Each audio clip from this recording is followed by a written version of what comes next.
You have been driving for 6 hours when you see the house. It sits at the end of a gravel road that your GPS does not recognize, set back from the highway by a quarter-mile of overgrown field. The listing said it was a farmhouse, built in 1923, recently renovated. 3 bedrooms, 1 bath, 14 acres. The photos showed bright windows and fresh paint, and a kitchen with new appliances. The price was low enough that your realtor asked twice if you were certain. You pull into the driveway and turn off the engine. The silence that follows is immediate and complete. No birds, no wind in the dry grass, just the tick of the cooling engine and the faint pressure of absolute stillness against your ears. The house looks different from the photos. Not wrong exactly. The white siding is the same, the black shutters, the covered porch with its 2 wooden chairs, but something about the proportions feels off in a way you cannot name. The windows seem slightly too tall, the door slightly too narrow, as if the house were built for people shaped almost but not quite like you.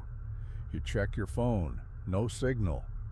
The realtor said there would be spotty coverage out here, but you hadn't expected nothing at all.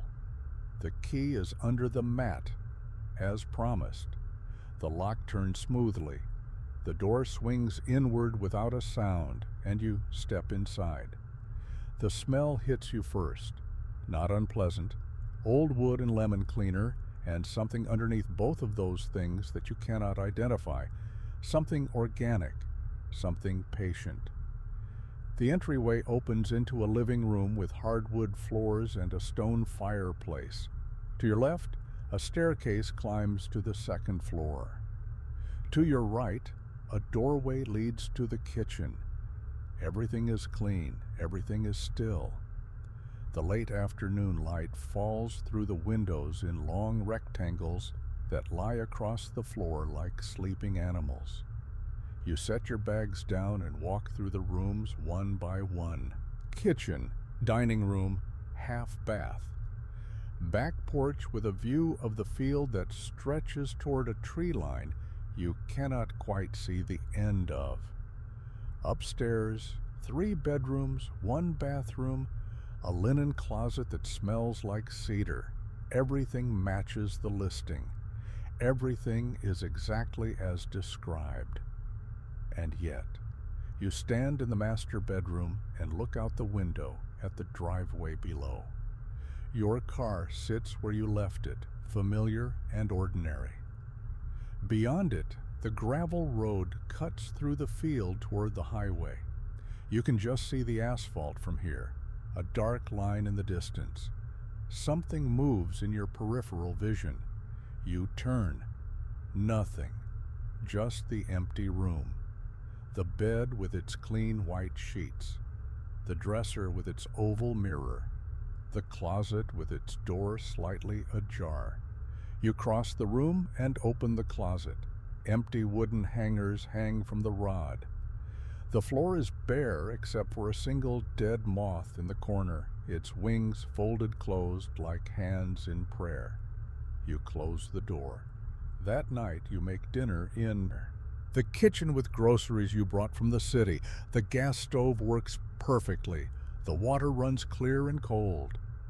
You eat at the small table by the window and watch the sun set over the field, the sky turning orange and then red and then a purple so deep it is almost black.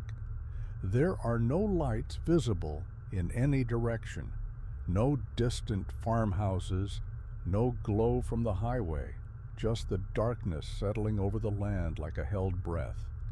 You wash your dishes and dry them and put them in the cupboard. You check the locks on all the doors. You brush your teeth in the upstairs bathroom and look at your face in the mirror above the sink. You look tired. That makes sense. Long drive, new place. The disorientation of sleeping somewhere unfamiliar. But your eyes look different. Something about the depth of them. The way the light from the single bulb above the mirror doesn't seem to reach all the way in. You blink. Your reflection blinks. Everything is fine. You go to bed. You wake at 3:17 a.m. The room is completely dark. The silence is so total, it feels like a physical weight pressing against your chest. You lie still, breathing slowly, trying to understand what woke you. Then you hear it. Footsteps, slow and deliberate, crossing the floor of the room directly above yours. The attic. The house has an attic. You remember now, there was a pull-down ladder in the hallway ceiling that you noticed when you first arrived. Step, step, step. Heavy footsteps, like someone walking in boots. They cross from one side of the attic to the other, then stop. Silence. You do not move. You do not breathe. The footsteps begin again, crossing back the way they came, stopping directly above your bed. The ceiling creaks, a long, slow groan of weight, shifting on old boards. Then nothing.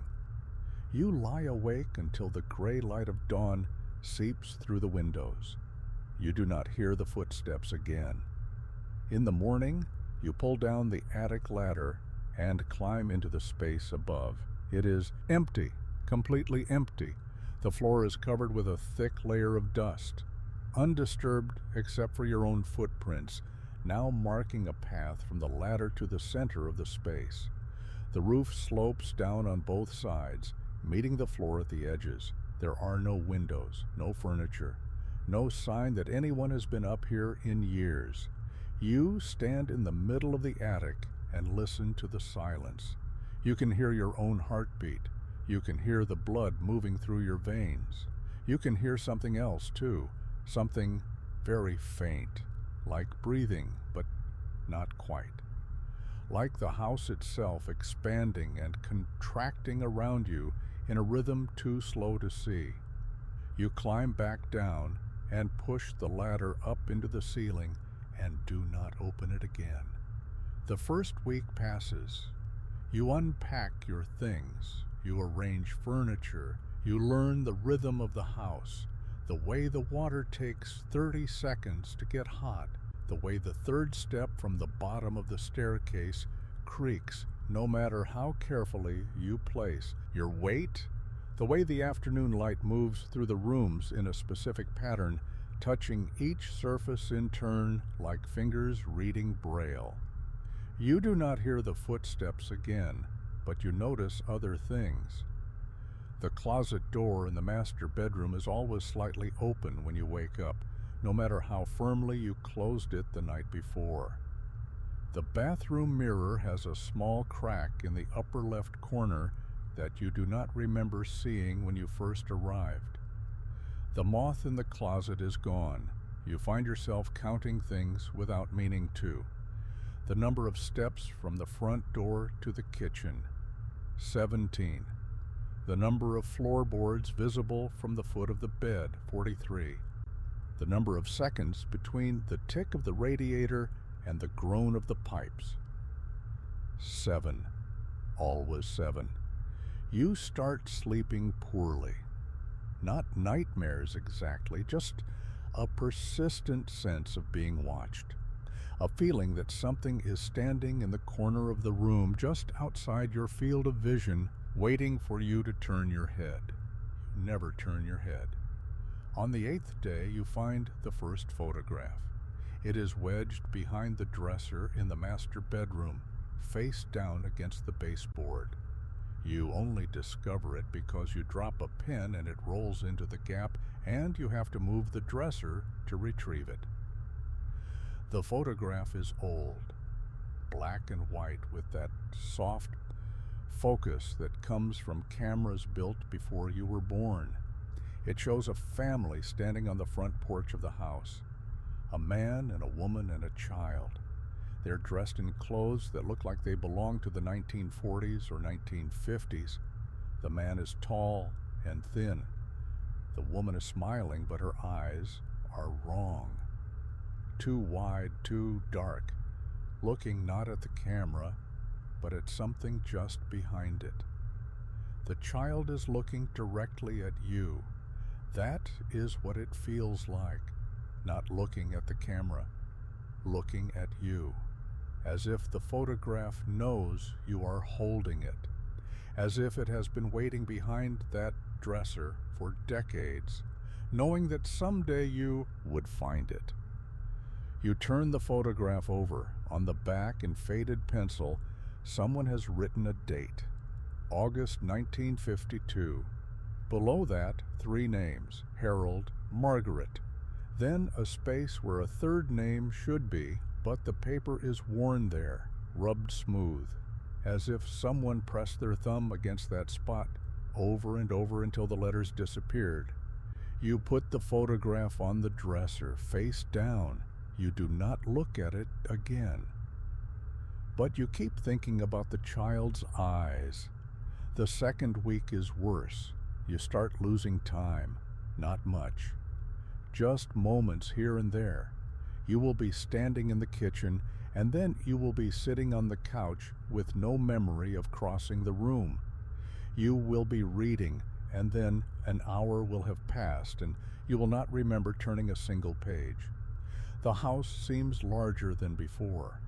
The hallway upstairs is longer than you remember. The basement stairs go down further than they should. You counted them on your first day here. 13 steps. Now there are steps. Now 14. You count them again. 15. You stop counting. The dreams start. You dream of the family in the photograph. They are sitting at the kitchen table eating dinner in silence. The man's hands are too large. The woman's neck is too long. The child sits with their back to you and you cannot see their face, and you know with absolute certainty that you do not want to. In the dream, you are standing in the doorway watching them eat. They do not acknowledge you. They chew slowly, mechanically, their jaws moving in perfect unison. On the table between them is a plate piled high with something dark and wet. You wake up in the basement. You do not remember going down there.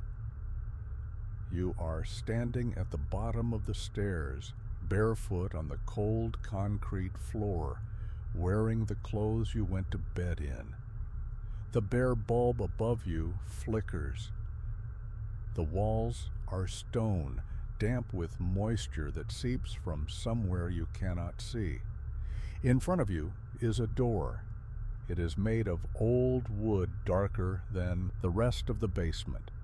There is no handle, just a round hole where a knob should be. Through the hole, you can see only blackness, but there is something else, a smell. That same smell you noticed when you first entered the house, the one underneath the wood and the lemon cleaner. You recognize it now. It is the smell of something that has been waiting for a very long time. You do not open the door. You turn and climb the stairs, all 16 of them, and you do not look back. In the morning you go down to check. There is no door, just smooth stone wall where you are certain the door stood. You run your hands over the surface, cold, solid, unbroken. You press your ear against it and hear nothing. Maybe you imagined it. Maybe you were still dreaming, but your feet are dirty. There is concrete dust on the hem of your pajamas, and when you look closely at the wall, you can see the faint outline of a rectangle, slightly darker than the surrounding stone, like a scar, like something that healed over but never quite went away. The third week, you try to leave. The car starts without trouble. The gravel crunches under your tires.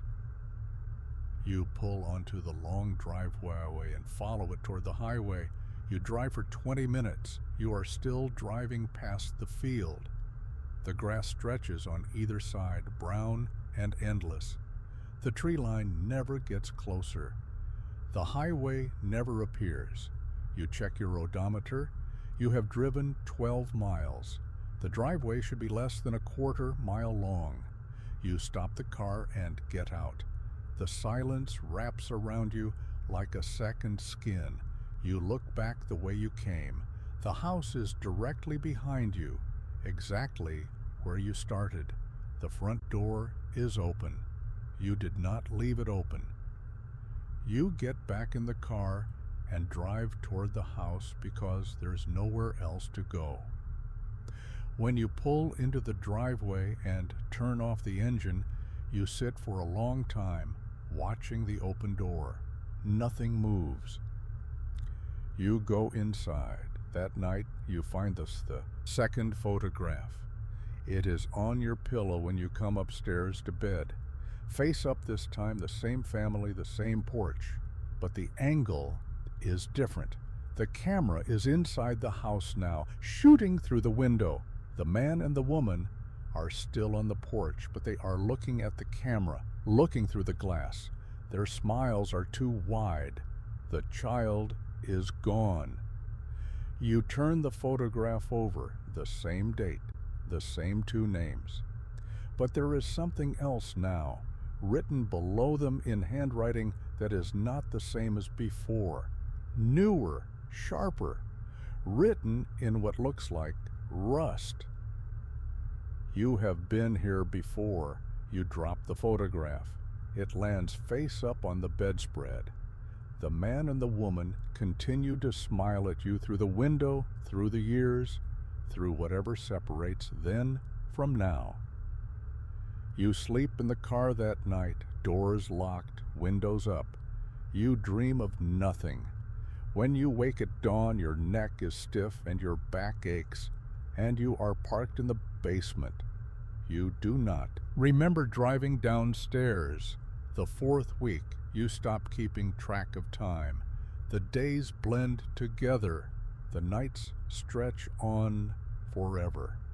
You find yourself doing things you do not remember deciding to do, standing in the attic with no memory of climbing the ladder, sitting at the kitchen table with a fork in your hand, staring at an empty plate, walking the perimeter of the house over and over, counting your steps. You stop looking in mirrors. Your reflection has started moving a half second behind you, blinking when you don't blink, smiling when you don't smile. It is still you. You think it is still you, but its eyes have changed. They are darker now, deeper, like wells that go down forever. The photographs keep appearing. You find them in drawers you already emptied, tucked between the pages of books you brought from the city, slipped under your pillow while you sleep. Always the same family, always the same porch, but the images are changing. In one, the man is standing alone, and his shadow falls the wrong way. In another, the woman is on her hands and knees in the garden, but what she is digging up is not a plant.